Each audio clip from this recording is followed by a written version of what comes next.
I get it's tough, the early years of growing a business, you've got to do everything. You're the marketer, you're the salesman, you're the accounts, you're the administrator, you're the head of HR. You've got to manage yourself and manage to make sure the business is being managed. No one's holding you accountable other than yourself. It's very difficult.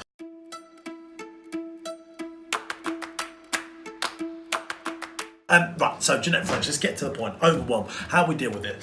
Now, even in our business, we've got 400 employees. I get overwhelmed sometimes with the sheer amount of stuff that needs to be done and worked out. There's a couple of tips I've got for you. Number one, think about my 2-week rule. Within 2 weeks, all problems are usually sorted out, and it's just speeding up that 2-week process so that we don't get stressed out, because we always do sort things out as human beings, usually within 2 weeks, unless it's a huge monumentous problem. But there's no huge monumentous problem in business. As long as you're still alive and kicking, you're still alive and kicking. So remember that. Rule number one, it usually sorts itself out in 2 weeks. So don't get stressed out, because in 2 weeks you would have found a solution, a problem for it.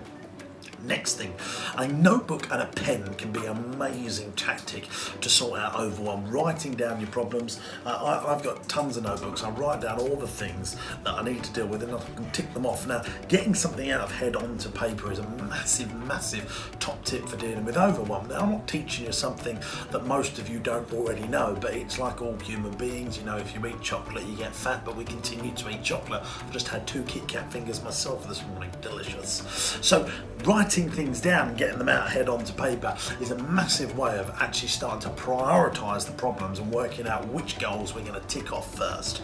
You see, time management is one of the best things that we can do in business, but it's about prioritising the right time management stuff. I always say to people, do your income generating tasks first, because if you bring in income, you can then afford to pay for people to come and help you.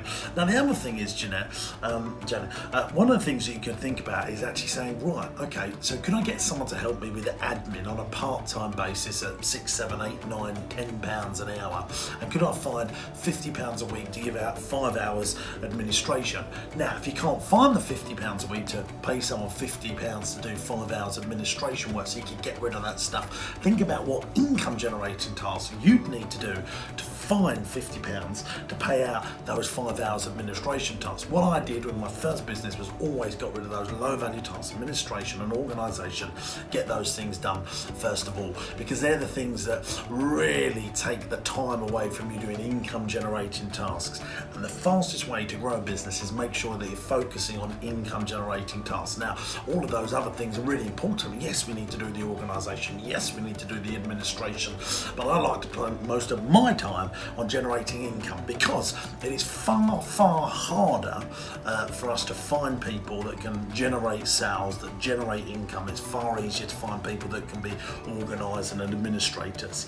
So coming back to your overwhelmed thing, when I get overwhelmed, I also go to a quiet space on my own and try and think through the problems and break them down, armed with my piece of paper and a pen or a notebook, and I write down those things. Top tip as well, if you're ever feeling really shitty in business, and I get that we do feel shitty in business sometimes, get yourself a piece of paper and you write these 2 headings up. Number 1, reason to be happy. Number 2, reason to be unhappy, or reason to be cheerful, reason to be uncheerful.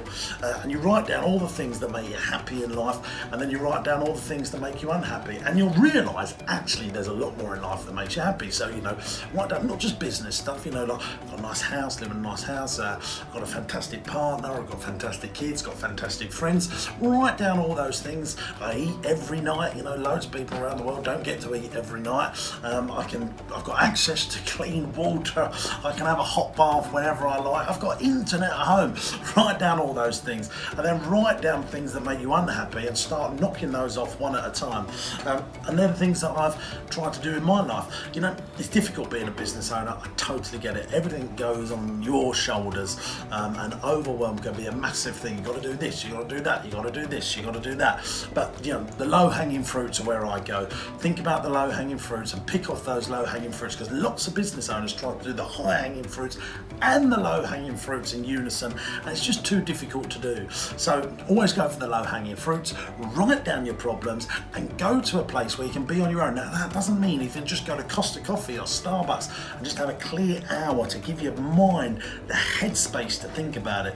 Or, if you've got a house, go into the spare room. Don't go into your main bedroom. Get yourself out of regular environment. That's a really strong thing that can help you sort out your business problems. Getting yourself out of regular environment. As soon as you are out of regular environment, you start thinking better. So hopefully that helps, Janet. I get it's tough. The early years of growing a business, you've got to do everything. You're the marketer, you're the salesman, you're the accounts, you're the administrator, you're the head of HR. You've got to manage yourself and manage to make sure the business is being managed. No one's holding you accountable other than yourself. It's very difficult. And it all gets easier once the cash comes in and profitability's there. But give yourself a big pat on the back, you're making a difference. You've made the first step, you've made a start, and that's what most people don't do. You've made a start. So thanks for watching, guys. Hopefully that helps.